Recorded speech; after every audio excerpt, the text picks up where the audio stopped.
দাদা ভাই ভালো আছে তো? এখন ঠিক আছে তো? হ্যাঁ এখন ঠিক আছে, এখন আগের থেকে বেটার আছে, আউট অফ ডেঞ্জার। তুমি দেখা করতে যাবে? এসো তাহলে আমি নিয়ে যাচ্ছি। না এখন যাব না, এখন থাক।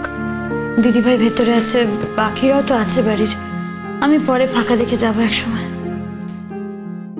সিচুয়েশনটা তো ক্রিটিক্যাল হয়ে গেছিল, আমি সত্যি টেনশনে পড়ে গেছিলাম।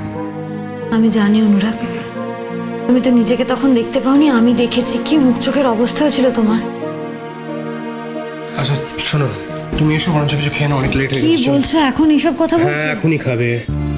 এগুলো তোমাকে তো বুঝতে হবে, তুমি না খেয়ে বসে থাকা মানে তুমি একা না খাওয়া না, তোমার মধ্যে যে বেড়ে উঠছে তাকে আমরা না খাইয়ে রাখছি। এসো। আচ্ছা ঠিক আছে, হবে ক্ষণ, দেখা যাবে পরে। হবে ক্ষণ না, এক্ষুনি হবে। এসো ক্যান্টিনে বসে কিছু খেয়ে নেবে। আরে কি অনুরাগ, তুমি একটা জিনিস কেন বুঝতে পারছো না বলো তো? তুমি খাওনি, বাড়ির কেউ খায়নি, আমি সবাই খেয়ে নেবে মেঘলা, আগে তুমি খেয়ে নাও। তোমাকে তো বুঝতে হবে তোমার সিচুয়েশনটা বাকি লোকেদের মতো না, এই মুহূর্তে একটু সেলফিশ হতে হবে, নিজের খেয়াল রাখতে হবে। এক্ষুনি বাড়ির সবাইকে ভালো রাখা, সবাইকে খুশি রাখা, এটা তোমার না ভাবলেও চলবে মেঘলা। কি বলছো তুমি এসব? তোমার কি মনে হচ্ছে আজকে আমি বাড়ির সবাইকে খুশি করার জন্য না খেয়ে আছি? আমি সেটা বলছি না মেঘলা, আজকে সিচুয়েশনটা আলাদা, এটা একটা এক্সেপশনাল কেস। কিন্তু ইন জেনারেল তুমি যদি ভেবে দেখো, তুমি সবসময় খাওয়া দাওয়া করতে ভুলে যাও, তোমার খেয়াল থাকে না। কিন্তু আজকে সিচুয়েশনটা ভেবে দেখো, তোমার মধ্যে তো একটা কেউ বেড়ে উঠছে মেঘলা। অনুরাগ তুমি এমন করছো, মনে হচ্ছে বাচ্চাটা শুধু তোমার, আমার কেউ না। আমি কি সেটা বলেছি? না বলনি, কিন্তু কথা শুনে মনে হচ্ছে।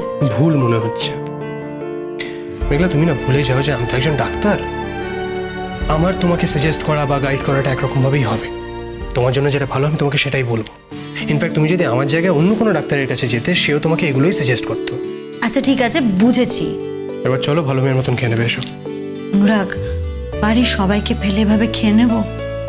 সবাই খাবে মেঘলা, সবাই নিজের সময় মতো খেয়ে নেবে। তুমি প্লিজ এবার খেয়ে নাও, নিজের জন্য খেতে হবে না, আমাদের বাচ্চাটার জন্য একটু খেয়ে নাও। এসো। অনুরাগ,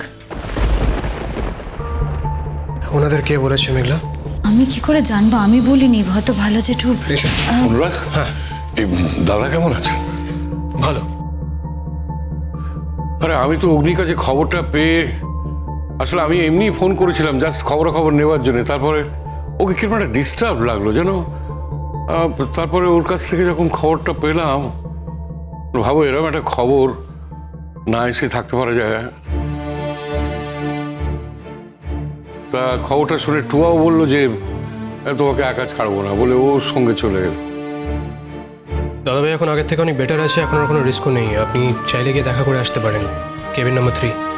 মেঘলা এসো। ও তোমরা বুঝি কোথাও বেরোচ্ছ? হ্যাঁ যাচ্ছি, মানে সকাল থেকে এত ঝামেলা হয়েছে, আমরা সবাই তো ডিস্টার্ব ছিলাম যে কেউই খাওয়া দাওয়া করার সময় পাইনি, আর মেঘলারও কিছু খাওয়া হয়নি। আপনি তো নিশ্চয়ই জানেন, খবর পেয়েছেন যে মেঘলা এই মুহূর্তে কী সিচুয়েশনে আছে। আপনি তো নিশ্চয়ই জানেন, আপনি শুনেছেন তো? হ্যাঁ শুনেছি। চলো মেঘলা এসো। একটু পরে যাচ্ছি, 2 মিনিট পরে গেলে তো কোনো অসুবিধা হবে না। আচ্ছা আমাদের যা কথা বলা ছিল তো হয়ে গেল, আবার কি বলার আছে? টুয়া, কেমন আছো তুমি? আমি ভালো আছি মেঘলা, তুমি ভালো আছো তো? আর ভালো, যা ঘটে গেল আজ, তারপরে তো। তাও তো শুনলাম এখন অনেকটাই বেটার আছে, এখন বোধহয় টেনশনের অতটা কারণ নেই। না তা নেই, দাদাভাই এখন আগের থেকে অনেক বেটার। তবু আমাদের সবার উপর দিয়ে একটা বড় ধকল গেল না? কাকু, আপনি একটু চা খাবেন? না মা, চা খেতে তো আসিনি। আসলে অগ্নি তো আমার সেই কবেকার শৈশবের বন্ধু, তার ছেলে মানে তো আমারও ছেলে, বুঝলে না? তার এরকম একটা খবর শুনে একবার চোখে দেখা দেখতে এসেছিলাম আর কি। টুয়া, তুমি যাবে আমাদের সাথে, কিছু খাবে? মেঘলা, তোমাকে কি এক্ষুনি সবাইকে খেতে ইনভাইট করতে বলা হয়েছে?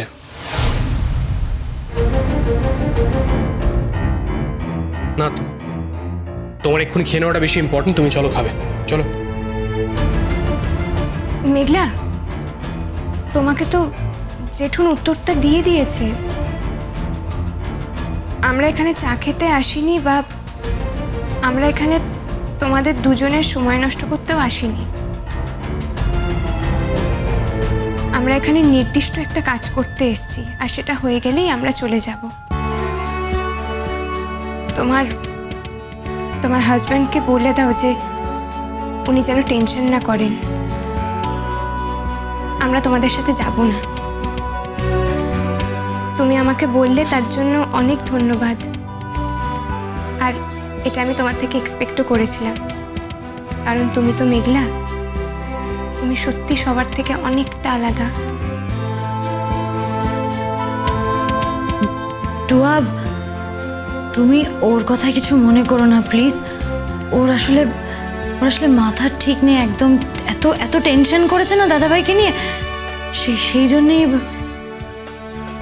না মেঘলা, আমি কারোর কোনো কথায় কিচ্ছু মনে করিনি,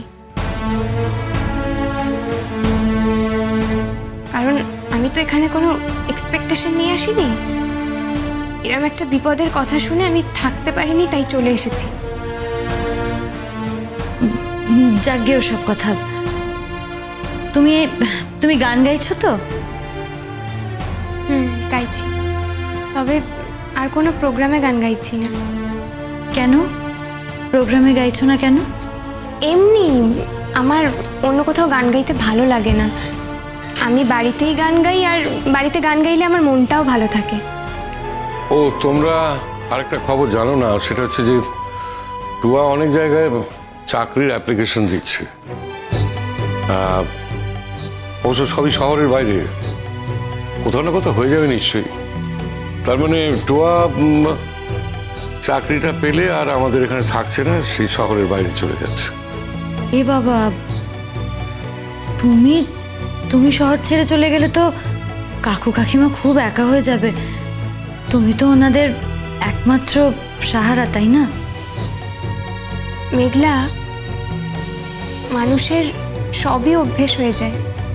এই ধরো, আজকে আমরা যেটা ভাবছি যে অসম্ভব, দেখা গেল সেটা আসলে অসম্ভব নয়, সেটা সম্ভব। মেঘলা, তুমি কি এইভাবেই সময় নষ্ট করবে? না, তোমার তো জানার কথা যে আমার এই মুহূর্তে আরো অনেক কাজ থাকতে পারে। না মানে তোমাকে নিয়ে গিয়ে খাওয়ানো ছাড়া আরো তো অনেক ইম্পর্টেন্ট কাজ থাকতে পারে আমার হাসপাতালে। তুমি এভাবে কথা বলছো কেন অনুরাগ? তুমি যতটা বলছো অতটা কাজও তো তোমার নেই। কি কাজ আছে এখন তোমার বলো? এই তো এত যুদ্ধ করে দাদা ভাইয়ের প্রাণটা বাঁচালে, এত কাজ করছো কেন? এখন তোর কোনো কাজ নেই তোমার। মেঘলা, আমার কি কাজ আছে তার কৈফিয়ত আমি তোমাকে দিতে বাধ্য নই। তোমার তেমন কোনো কাজও নেই অনুরাগ। এটা তোমার রাগের কথা, শুধু আমাকে আঘাত দেবে বলেই কথাগুলো বলছো। কোনো কাজ নেই তোমার। মেঘলা বলছি, তুমি আর আমাদের সাথে কথা বলে সময় নষ্ট করো না। তুমি যাও, আমরাও এগোচ্ছি। আমরা দাদাভাইকে দেখেই এখান থেকে চলে যাব। কাকু, আসি তাহলে। হ্যাঁ মা, এসো। অনুরাগের বোধহয় পছন্দ হচ্ছে না তুমি আমাদের সঙ্গে কথা বলো। আচ্ছা, আপনি হঠাৎ এইভাবে বলছেন কেন স্যার? মানে আমার এখানে পছন্দ হওয়ার আছেই বা কি বলুন? আপনি এক্সপেক্টই বা কেন করছিলেন যে আমার এই ব্যাপারটা খুব পছন্দ হবে বা আমি খুব ভালো করে কথা বলবো? হ্যাঁ, করেছিলাম বাবা। কবে কি হয়েছে না হয়েছে তুমি যে এখনো তার যে টেনে রাখবে এটা আমি ভাবতে পারিনি। কারণ টুয়া তো আর জেদ টেনে বসে নেই। তাছাড়া আমি তোমার পিতৃতুল্য, তুমি আমার সঙ্গে এরকম একটা ব্যবহার করবে আমি এক্সপেক্ট করি। দেখুন স্যার, আমি কিন্তু আপনার সঙ্গে কোনো খারাপ ব্যবহার করিনি। Yes, you are politically correct. তবে যে সম্পর্কের তাগিদে আমি অগ্নির ছেলেকে দেখতে এসেছি, তুমি আমার সঙ্গে কিন্তু ঠিক তেমন ব্যাপারটুকু করনি। এনিওয়ে, সবাই তো সব কিছু পারে না। তবে একটা কথা বলি, টুয়া কিন্তু যত ভুলভ্রান্তি করে থাকুক জীবনে, আলটিমেটলি কিন্তু ওর সেই ঠিকের কাছেই ফিরে এসছে। তুমি আজ ওকে যতই আঘাত করো, যতই অপমান করো, কোনো আঘাত কোনো অপমান ওকে ছুঁতে পারবে না, কারণ ও এসবের ঊর্ধ্বে উঠে গেছে। জেঠুন, তোমার কি হয়েছে বলো তো? যখন তখন যাকে তাকে তুমি আমি কিরকম মেয়ে সেটা ব্যাখ্যা দিতে থাকো কেন? কি দরকার? এগুলো কি কোনো দরকার আছে বলো?